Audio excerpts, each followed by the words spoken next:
Salutations, nerds! We're watching the MCU in all its glory.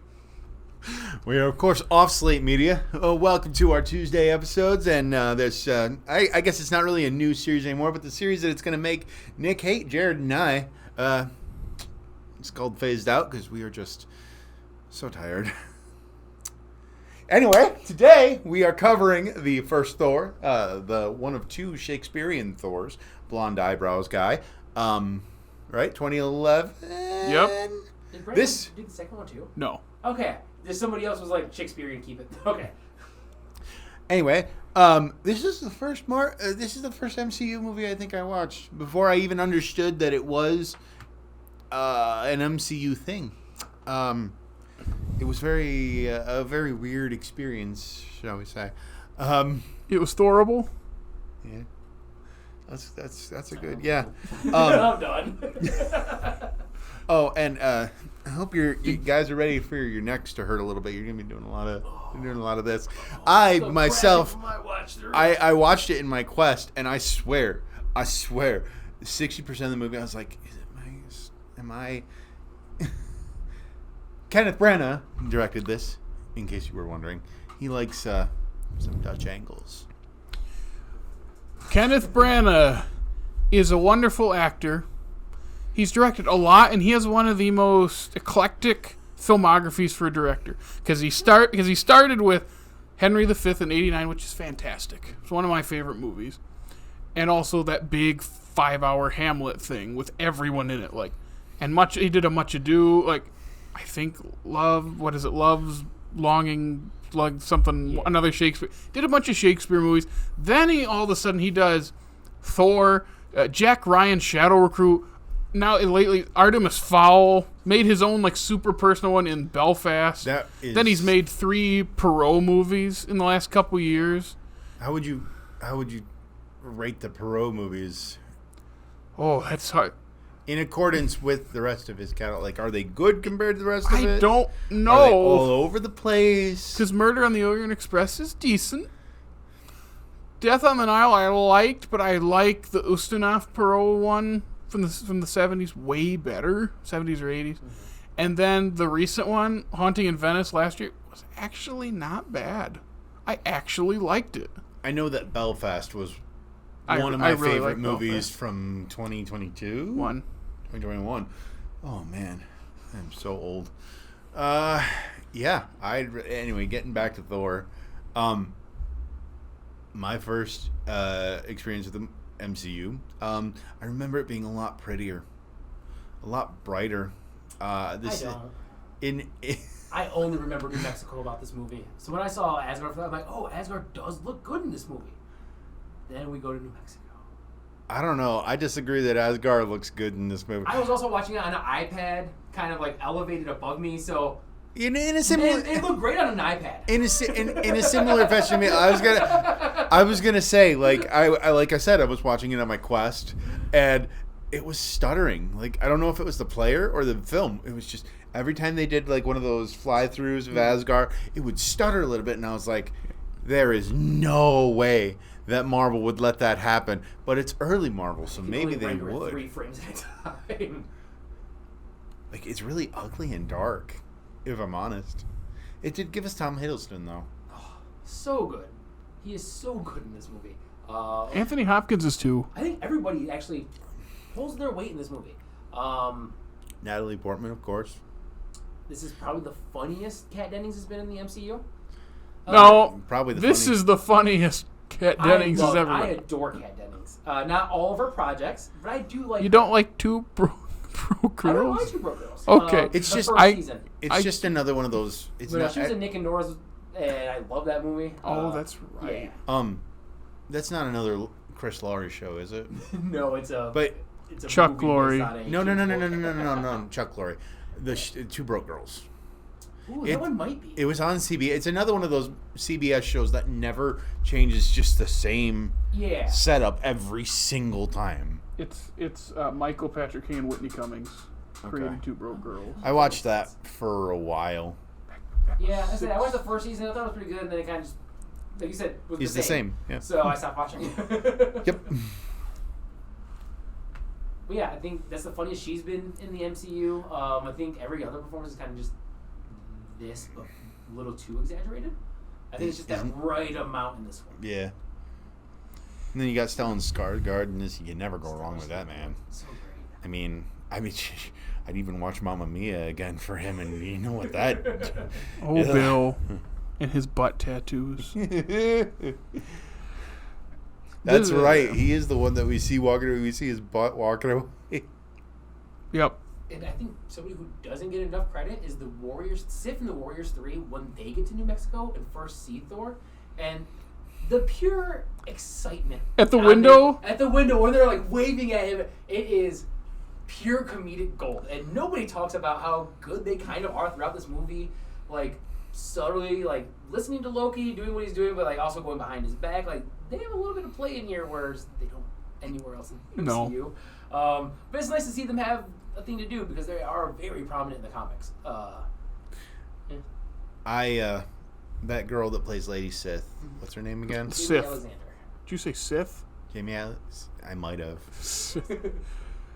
Yeah, Jamie Alexander. Jamie Alexander. She is in Kyle XY, which is another one of my, like... Kyle XY. Did you see that spit? That's how intense Kyle XY is. Anyway, that's one of those shows that I watched when I like when ABC Family was still airing Smallville, and I was like, And the Secret Life of the American Teenager. or like Greek. Yeah. Oh, I love Greek.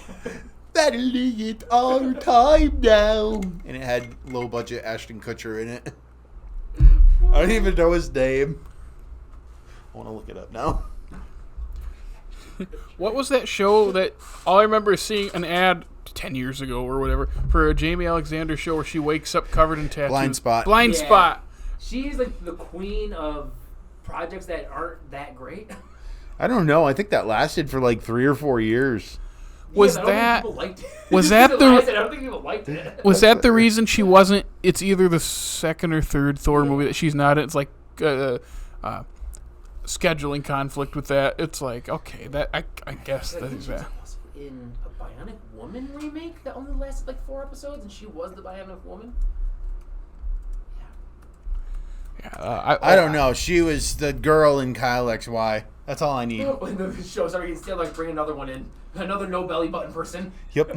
We need another one. Make them angry. And Make moody. them moody. Angsty. Now it's in my head.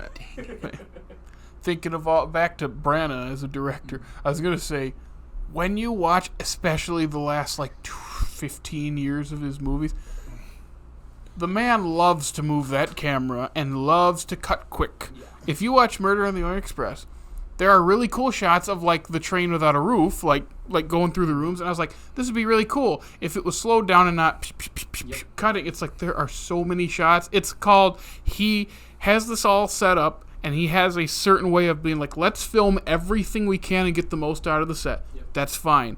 But then it doesn't really showcase it correctly. It's just cutting so quick. The same pattern of editing is in this movie. I don't want to call a Hollywood editor bad, because they're not bad at their job. It's not that it's but the decisions for when the beats are and like how quick we are to cut and the reasons we cut, I think are not great, because it's like you're quick cutting on a conversation about getting breakfast. Like, why are we having 5 different angles to just deliver 4 lines of dialogue? Interesting.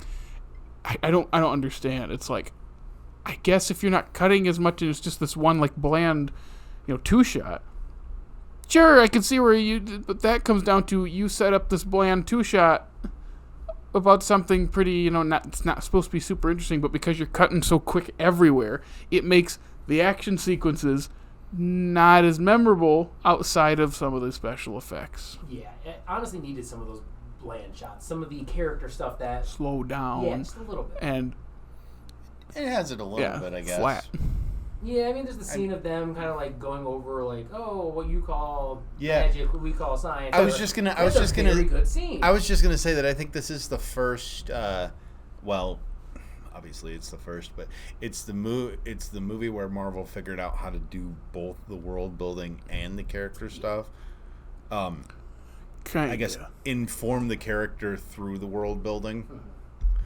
Obviously they can't go too far because they did not overreach like they do now in Phase 1, but the issue with this movie mainly is the structure. Yeah. Not only do you get tonal whiplash from jumping back and forth, because everything in New Mexico is silly, goofy, small-town rom-com, and everything in Asgard is so serious and Shakespeare. Like, it's too... and that's the point, is the juxtaposition. But the way it's structured is off. I think I was telling Jake...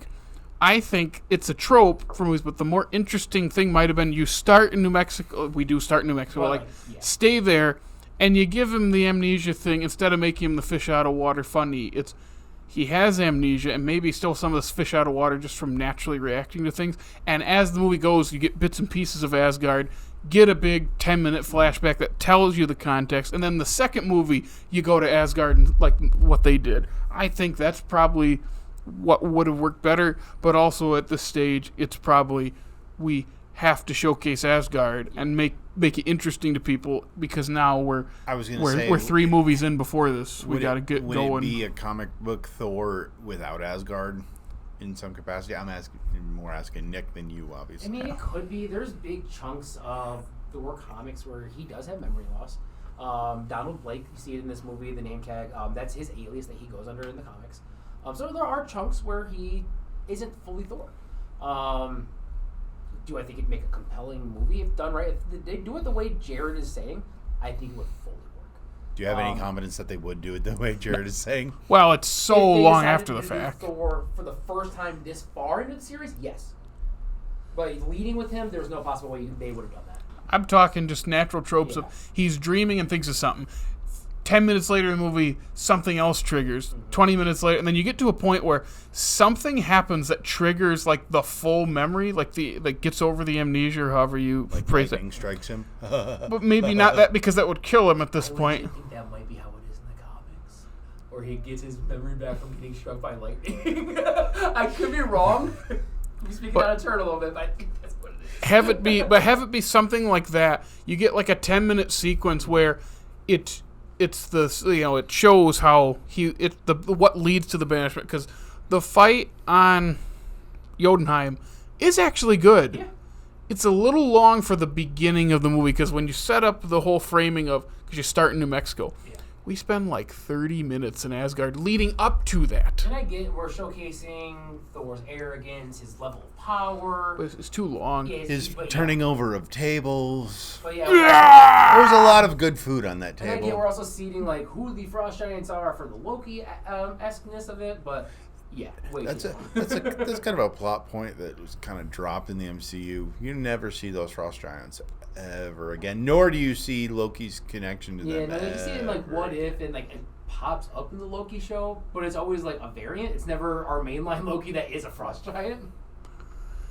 Yeah, and then after the flashback sequence, you have the scene where he knows what he has to do, and he goes thinking he's changed when he hasn't, and he goes, and because the hammer, he failed to lift the hammer, is actually a pretty good little. There are good moments. Yeah, I love it. And where he fails, and he's just so. I like the Coulson. Like, no, I want to see what happens. Yeah. Because it's like he can tell, like, this isn't someone just trying to steal something or just like break. Like, there's something different. You went through all of my men to get here. Like, why not? Yeah, and then maybe after that, then you have something. The reason he learns his lesson, which he kind of just learned it by not lifting the hammer. Yeah. Like, he doesn't learn. So the learning moment is, I can't lift the hammer, I'm not worthy. And then it's, I'll trade my life for my friends, all my friends here. And I was like, that's it. How would he know that that's the thing? He didn't hear Odin say that. I don't think he did. I think he was just sacrificing himself. It's not about trying to prove yourself for the hammer. He was just like, well, I gotta do this to save them. I gotta do what I can. And that's why he's worthy. I still don't disagree with you, but it is kind of like it's not the strongest reason. Yeah. I do like him getting the power back, like the hammer coming is good, and him beating that thing easily. And I do like him smashing the bridge it brings up the Fairly Odd Parents clip of, "Sir, why did you? We usually just poof to Earth. Why did you destroy the bridge?" "I like to destroy the bridge," because then they still use the Bifrost in subsequent movies. I believe they rebuild the bridge. Yeah. It's just they don't rebuild it. It's just there again. I do like Magic. the line delivery from Loki of the "You'll never see her again." I actually like that, and the decision for him to go through with that despite knowing he couldn't. That's really strong. It's undone pretty quickly because he still gets to Earth 2 movies later. But Jane's not there. I mean, she is on Earth, but she's not in the movie. Yeah. The point being, though, like, he could go visit her if he wanted. I think it's mentioned. I think so.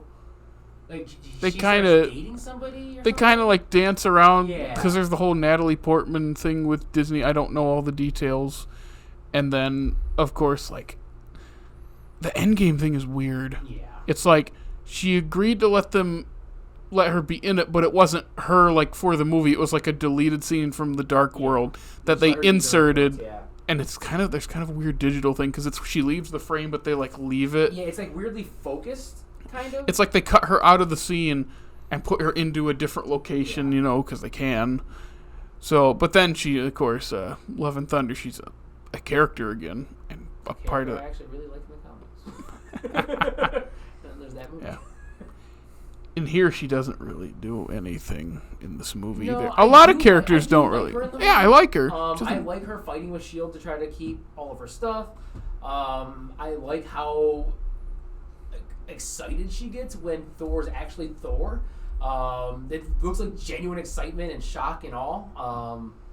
But yeah, she doesn't have anything to do. She's just kind of there. Selvig has more to do than she does. There's that weird, awkward part where he comes out without a shirt on, and she like looks down at his abs, like mid-sentence stops, just. But it's not like. It's not. Why do they do that with Hemsworth? Because They Look do- at him. In Ghostbusters too, the whole thing is like, oh, these scientists just turn into babbling idiots when he walks in the room. It's like, I get it, but really? it's the thing. It's like if this was shot and edited and just directed different, it could be a funny moment, but it's just an awkward pause. Yeah. It was. It's like, I think I get what you're trying to do. It's not working. But some of the fish out of water stuff, I actually laugh at. When he goes into the I pet need store- sustenance, so When he it's goes like to the pet store, I need a horse. need a horse. He's like, oh, we have like pigs and birds and cat. Any of those big enough to ride? Yeah, on Asgard you might have a bird big enough to ride into battle, but not here, bud. And then, of course, I wrote on Letterboxd that why is one of the funniest jokes in the MCU just, I like this, another! Just slams a coffee mug down. It's like, Because Chris It's Hemsworth so is one of the funny. funniest actors of our time. He has such a wild, like, actor character arc for the MCU. He goes from being Shakespearean Thor to being, more Shakespearean Thor. Like, what would you classify the Dark World? Like, and then sad boy Sad Shakespeare. boy, Yeah. sad boy. Then he Thor, becomes, then like- to Ragnarok, He's a like cartoon character. like wounded king Thor, and then Dad Thor in Endgame. More like college roommate Thor. Yeah. And then He's Beer bro, regressing his age. beer bro Thor. And then he becomes idiot Thor. Yeah. I think, and I was telling Jake this too. Do you? It's he's funny in the like the Ragnarok on, like, he can be pretty funny. I kind of like this early Thor where he's funny by just being himself. Yeah, exactly. It's subtler. He's the straight man, and it works. Yeah, just like in the Avengers, when I said the heck care how you speak last week, when it's like Loki maybe, but he's of Asgard. He's my brother. He's killed 30 people Yeah. in 2 days. He's adopted. It's so good. Like, and I get why they leaned into it. Kevin Smith. So the reason the reason Thor took that comedic shift is Kevin Smith was talking about it on one of his podcasts, and Hemsworth is a Kevin Smith fan, and he was listening to the podcast, and he took that to Kevin Feige, like, he's right. Like, I think Thor should be comedic. It should be this, and so that's the route they went. So we can blame Kevin Smith for dumb Thor. Yeah, but like Love and Thunder Thor is on just such a different level. Like, That one Yeah, should blame all. like Ragnarok is like that arrogance is still there, but it's in like a more carefree way. Yeah. And he's a little sillier, but it's fine because it's his overconfidence that gets, like when he throws that thing against the wall and it hits him in the head. Yeah. It's not him being an idiot. It's he's tossing it because he's just being his laid back self, and it comes back to bite him. And then you get to Love and Thunder. He's just a moron. Pure moron. Like, last brain cell, just idiot. And I hate it. That is for that's later. fair. I don't Yeah, like. I'll delve into that one because that's one of my favorite comics of all time. So I have a lot to say about that. I'm gonna reread that Is for the you. comic literally called Love and Thunder? No, it is not. It is The Mighty Thor. It's one of the best comics of all time, in my opinion. That's with Gore, right? It's with Gore. And that's like 2000. What? 2008? 2 or 8. It was one of the two. Yeah. I don't know. It's been years. Actually, it's only been about 3 years since I've read it. But it came out years ago. And Gore is such a good bad guy.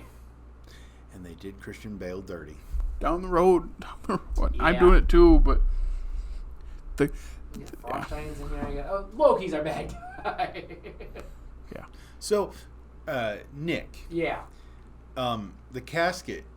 I thought the Tesseract was supposed to be in there originally. The ice thingy. The casket. That's Oh. what they call it. yeah. It is. But at the end, in They the have it post-credit on scene, Earth. It's on Earth. Sure. It doesn't matter. Okay. Pretty much. All right. I don't remember how it gets there because that scene is from Avengers, or it's supposed to take place at Avengers because that's the opening scene of Avengers is him taking That's over the right. facility as they're transporting that. Oh wait. I think I remember from. But I Captain don't remember America. how it gets from A to B, but it is the same one. Because so I thought it was in the casket, but then somehow it's in Captain America, but then also somehow it's. Hold on. Yeah. Mental gymnastics for this. I'm so Wait, tired. is that the Tesseract? I don't think that is the Tesseract. Is it like a fake Tesseract? I know a lot of the stuff in I his thought it was vault is fake. Because in Ragnarok she's going through like Fake, half is fake. fake, yeah. That's not bad. Yeah. But it's an actual thing because they're using it, I'm assuming. But I don't remember. How dare you stump me? I just remember it being this thing where that's where it comes from, but Yeah. I can't pinpoint in my head. There was also a time where I thought the Tesseract was the thing in his staff. No, that's the That's Mind the Stone. Mind Stone. Yeah, right. so that always a little bit confused me because they're both blue at that point. Weirdly. Who sat down and mapped all this out? Kevin? You have some questions to answer, my guy. Why is everything blue and glowy? So we looked up what the ice thing was, and what is it called, Nick? It is called the Casket of Ancient Winters. Gotcha. And they never say that outside of the word casket. And Jake just literally said, I wish they would tell us stuff. And I think it's early enough to where it's if you're not a nerd who's read up on all this, then it doesn't matter. It's that early. Now everything's either spoon-fed to us or it's such obscure Marvel characters that only the big nerds will know.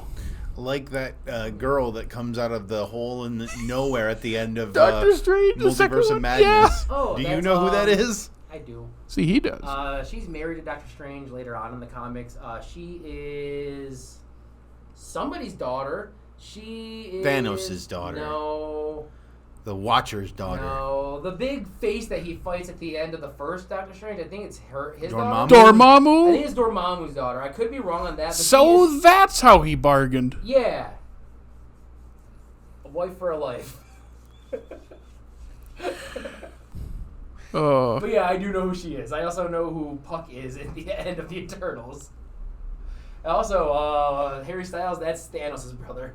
That I Oh, they knew. say that. Okay, I wasn't sure if they said that. Yeah, I've Patton also heard Oswalt said it rumblings to about us. them Oh, bringing. right. I've also heard rumblings about them bringing Thanos back. Probably. Somehow, But bring back the one Thanos from came Avengers, back. Not the one from Avengers. I mean, they've already done 2 different Thanoses. Thani. Fanny? I like Danny. Thani boy. Oh, we were watching Thor. Thor.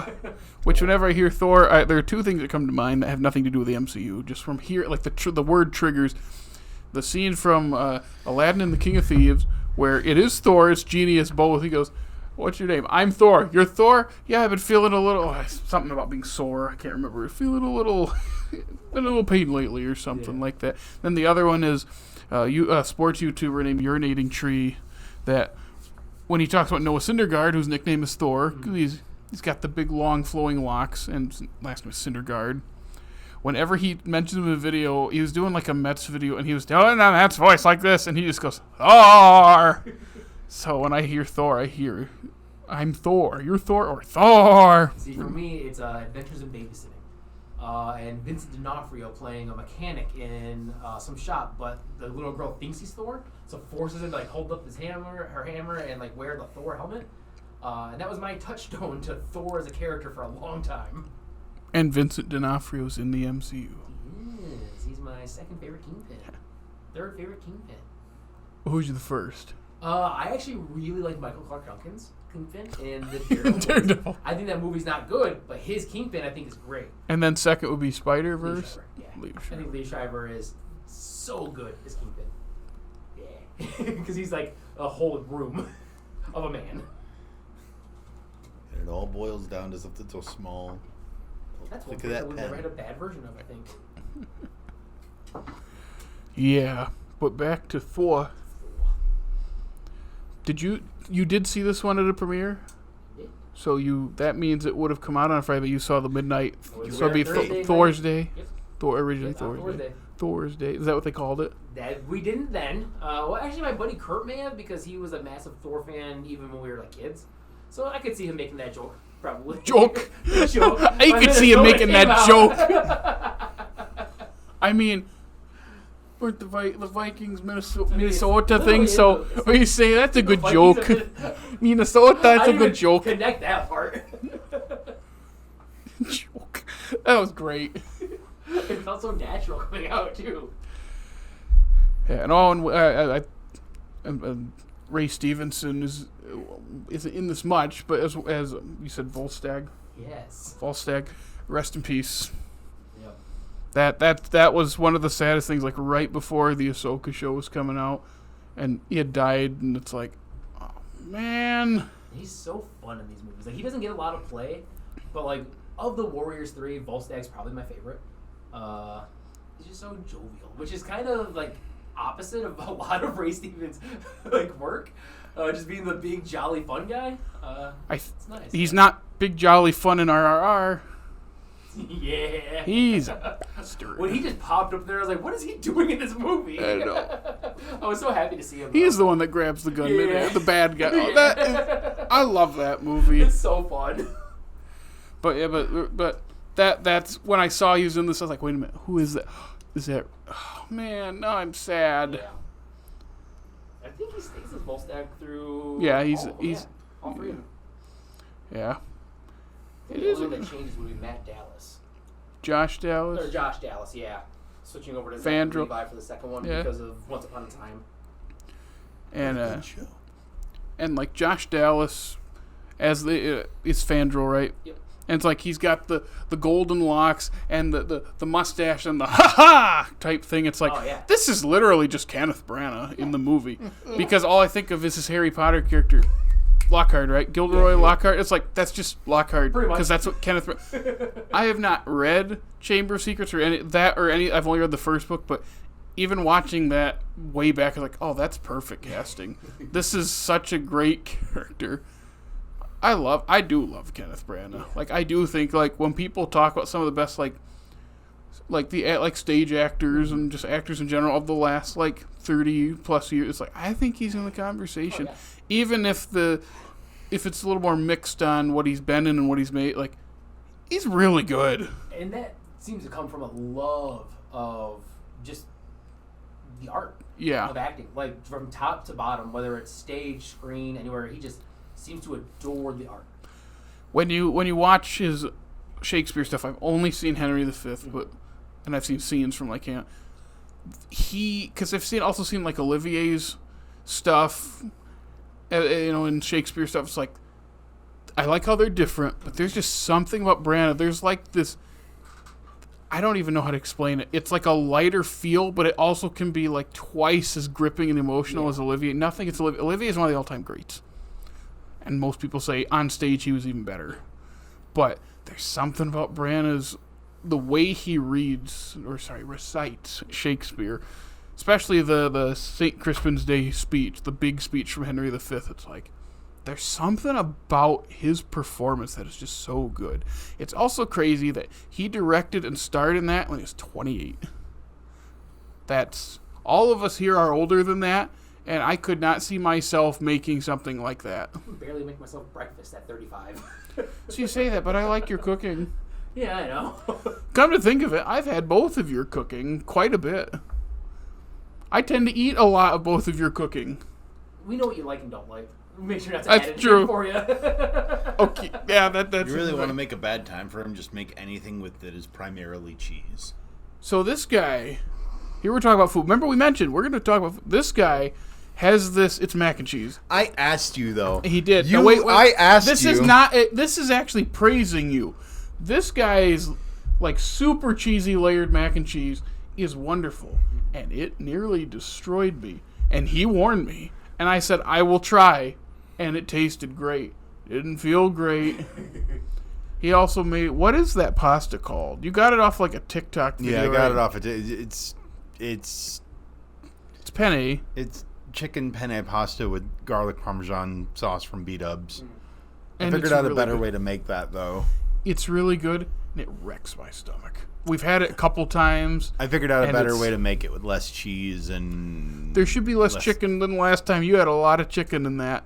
It tasted good, but I did make that a was double. heavy. I did when I make things in the crock pot. I make double recipes of stuff. That's the Dutch part of me coming out. Believe me, I live alone and make meals for 7 sometimes. It's like, who's going to eat all of this? It's just me. Looks like I'm going to be eating this for 3 weeks. Looks like I'm going to look at this for 3 weeks before I throw it away. Well, at a social gathering, you made taco meat. Like, he made many different taco meats, so I'm going to bring this up because I have a lot to. of different taco meats. Yeah. And I always say Bubba Cola. That's Yeah, a I made drink. barbacoa Thank you. And just like a normal like chicken.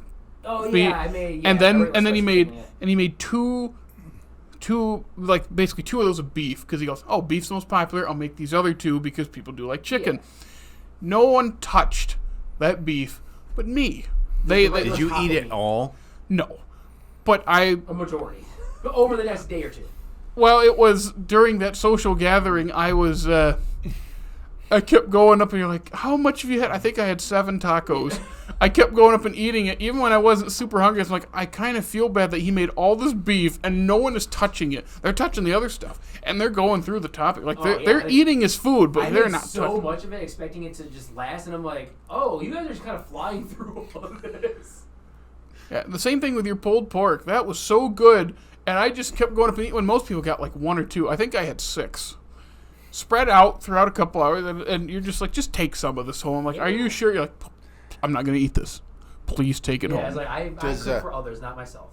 Does It's Nick, myself. I'm having McDonald's every day. does Nick know about the little Deborah salad? Oh, he was there. I've delighted in a Deborah salad made. It's just Deborah salad. just For Deborah those of you salad. out there, a Deborah salad is when you go to It is the the only store. thing Jared it's the can best cook. salad. It's the easiest for leftovers. It's ideal. You go to the store. Packs 'em in a you, lunch, you go man. you go to the bread aisle where all like the little Debbie snacks are. You grab an assortment of them, any you choose, and then you dump them. You keep them in the individual packages. yeah, you same. dump them into a big bowl, and you toss your salad. And then you set it on a table, and people can pick whatever they want out of it. They can bring some home, and they better bring some home because I brought a lot of that home, and I ate most of it that week, and I probably gained 10 pounds. I think the last gathering we were at where you had a Deborah salad, I think I took. It was a while I think I ago. took like 6 of them home with me, and like they were all gone by the time I got home. I just sat in the car on the drive home, just pounding chocolates. I mean, those things, those little white zebra cakes are so easy to eat. especially the fudge rounds, they're so small. I love fudge round. I bought, the first time, I've done it twice. The first time I did it, I bought way too much. I spent too much money that I didn't have, and it's because I think it was, I'm more financially secure now, but at the time it's like, I barely have any money to my name. Let's go to the store and spend $80 on Little Debbie. I bought Star Crunch, fudge round, oatmeal cream, Swiss rolls, zebra cakes. Sorry, I'm gonna call them nutty bars, but they are called Nutty Buddy. I'm sorry, it's just Weren't they Nutter Butters at one point? no. those are That's the peanut, little cookie which ones. I love Yeah, those. okay. They are so good. And there's one more thing I bought 7. There's one more. Oh, the Cosmic Brownie. Oh, Those are the 7 I bought, and I mixed them in, Didn't and buy moon pies? no. that is a different company, Is it? sir. Yeah. I think it's its own company. I think it is, yeah. The only thing I know moon pies for is Sam Rockwell spitting it onto what's his name, David. What is his name? The big guy, Morse. I think it's David Morse's face in the Green Mile. He's There we go like again. that, Sam that- Rockwell just being the king. Everything he's in. He's the best. Yeah, Charlie's Angels, bad movie. It's good Sam Rockwell. Wait, Sam Rockwell's in Charlie's Angels? Yes. I remember that. It's been so long since McG. Kalamazoo native McG. I know. That's why he sticks in my head. Anytime It's he like, makes a movie. the Michigan Film Industry. We have Mick G and Michael Moore. Dude, Mick G was an executive producer on Supernatural. The entire run. McG. We just gotta do something. It's beautiful. Don't be knocking my Supernatural, man. I can't respect whose name is McG. End of statement. I don't. Oh yeah, we were talking about Thor. Thor. What is a Thor? I was telling Jake. A bore. Yeah, Jake and I talk a lot. I'm going to keep saying, I was telling Jake, the only Dutch angle in this whole movie that makes sense is the one where Thor and Jane kiss because Chris Hemsworth is like 6'5" and Natalie Portman is like 5'0". So not only would he have to bend down and not only would she have to be standing on a box, they had to tilt the camera just so it doesn't look like she's... frame. Yeah. It doesn't look like, a giraffe feeding its young. He could have just picked her up or something. But like, Yeah. aren't you? It's like... You did that to Hammy the other day, didn't What? you? Honestly, by the time you get to the third movie, I'm not surprised they aren't just picking people up and waving them around. What Jake's talking about is when the Chiefs won the Super Bowl this year, it was a walk-off win. I ran over Hammy's right there, and he's kind of like, okay, yeah, good. And I wrapped my arms around him, and I swung him around like a rag doll. I could feel his limbs just limply flying through the air, and as I'm swinging him around in circles, in my mind, I'm like, don't hit anything. Do not hit anything. You're Do also not very hurt this lucky guy. you didn't just break him. I know, and then I hugged him a second time, and this poor guy, and I apologized 20 times, and he's like, it's okay. If anything, your apologizing is more annoying. And you doing it, yeah. But that's kind of that's why he shouldn't just pick her up good job. That's true. He also has godlike powers. One inappropriate squeeze, she's just exploding like a balloon. We know about that from Smallville. Sure do. Or we have anything else to say about Thor? I don't know. There wasn't much for me. I was literally taking notes and I was just looking at it like Dutch angles. That's all I got. It's This movie's Dutch. boring. It's a Dutch angle filled movie that has some It's very interesting. bleached out, too. Heimdall Yeah. was boring. Yeah, he gets much better. So much better. He was so boring. Renee Russo does nothing. Nothing. So then when she, spoiler of course for this series, dies in the Dark World, as most people have joked about for 10 years, oh no! Who? Oh, oh, okay. It's supposed to be a super heavy moment, but we don't know her. That's why most people, not to get into the Dark World yet, saying what it should have been, and I think was supposed to be, is a love triangle between Thor, Sif, and Jane. Jane has the ether thing in her, so that's the MacGuffin thing that the villain's going for, but also you have this going on, and it's all in Asgard, and the mom has to play a more prominent role. Yeah. And it's not any of that outside of the More skeleton. about her in a flash or a time travel scene in a movie not connected to her. Yeah, that's either of 6 these two years movies. later, Yeah. and it's a decent scene. It's It's another thing of if we knew her more and she had more to would hit a do, lot harder. it would hit a lot harder. It's fine. It's a fine scene.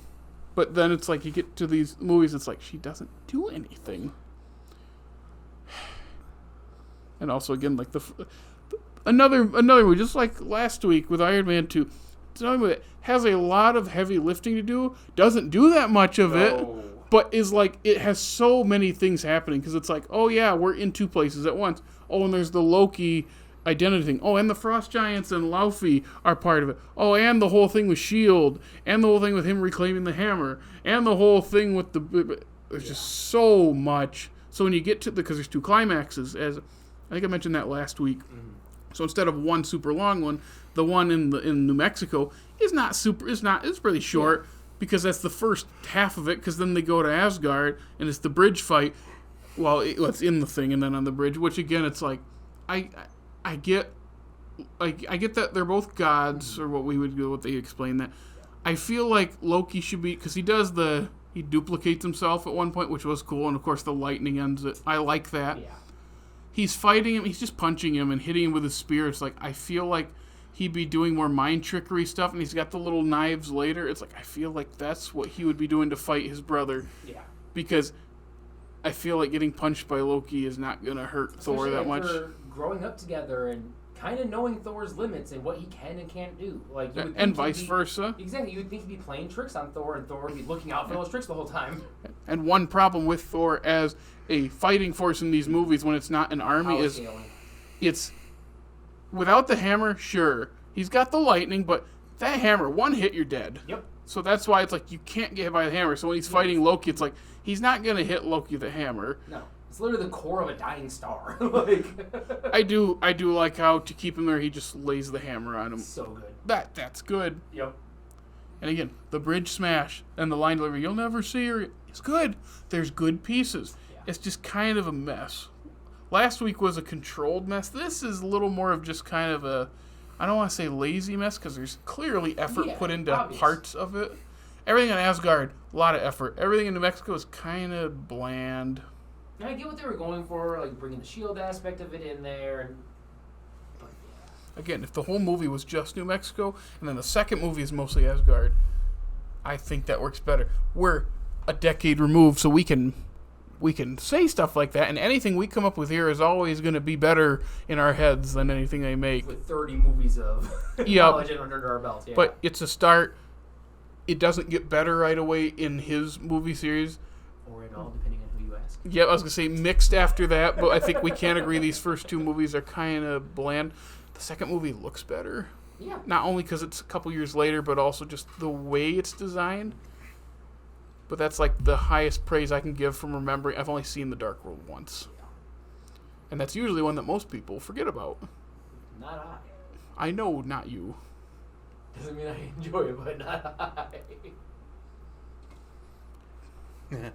So, funny thing for me, this is kind of the last thing I have to say about Thor, but again, I watched this as my first Marvel MCU movie, so I didn't know about the whole after credit thing. So I walked out before the after credit scene.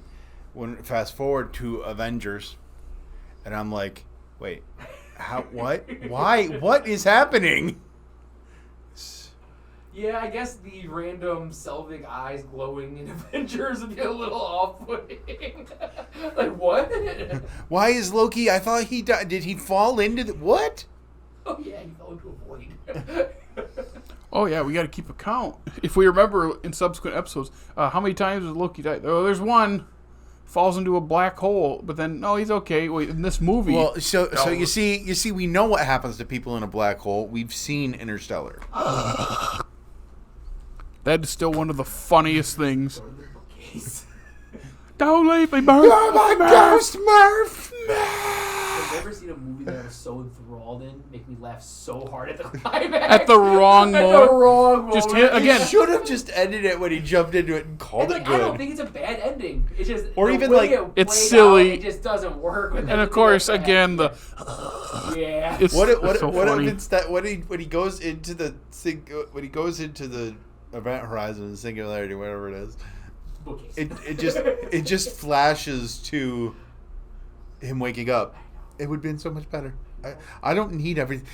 Christopher Nolan is the one that started this whole everything needs to be explained to us. I started it way back. Yeah. With like Inception. I blame him. He gave us Oppenheimer, so I'll give it to him. I have yet to see Oppenheimer. He also gave us Tenet. But in life, you have to go through your Tenets to get to your Oppenheimers. I don't want to go through Tenet ever again. Okay. But does Tenet give us Pattinson? Does he get that role without Tenet? That's true. And It's we not don't worth get it. But that's Oppenheimer kinda how without. he linked into the WB of it all. And that's how Nolan got to make Oppenheimer. So we have to take Tenet for the greater good of the world. Ah. Thor.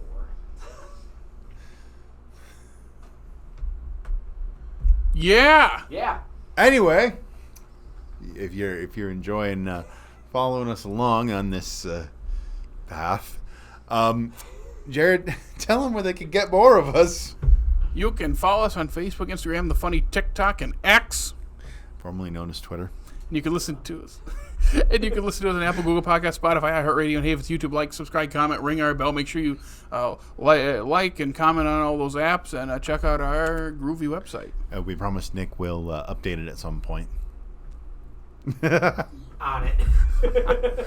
Oh, almost forgot to mention I think we forgot last week, the Stan Lee cameo in Iron Man 2 was Larry King. Real quick, it took me a second to realize, oh, that was him. And then this one, the truck that thing. gets the bed ripped out. I think Did it work? I think my favorite in Phase 1 because he's just dude. He's just a dude. Good old Stan Lee. But yeah, Anyway. that was it. You ready to get on out of here? Yeah. All right. Well, if you enjoy walking down this road with us, come back every Tuesday, right? Yep. Every Tuesday as we get just more and more. Next Phase. week. Oh, sorry. Next week is actually one of my personal favorites, Captain America, the First Avenger, and there's going to be lots of explosions and fire and. They got Tommy Lee Jones to do another comic book movie. Yes. How? But if you like walking down this road with us every Tuesday, continue on as we get more phased out. See you later. Bye.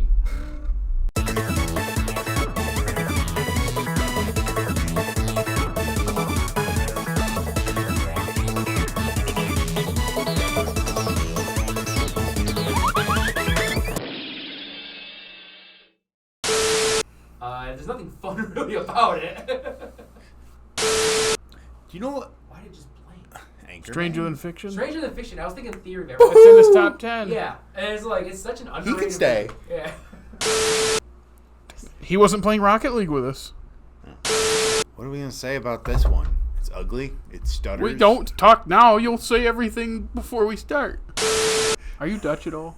A little bit. Really? All three of us are Dutch. Perfect. Dutch angles. It would be nice if they told us some of this stuff. Again, everything's glowy blue, so we just had to assume it's all the same thing. Dutch, starring, what is his name? Ed O'Neill. You've seen Dutch? Oh, I haven't. Have you seen Dutch? No. Seen It's Flash. Planes, Trains, and Automobiles, but instead it's Al Bundy and this annoying little kid that he just lets get beat up. Driving. Yeah, I'm down. it's John. I think it's John Hughes written. It's stupid. I enjoy it. It's stupid.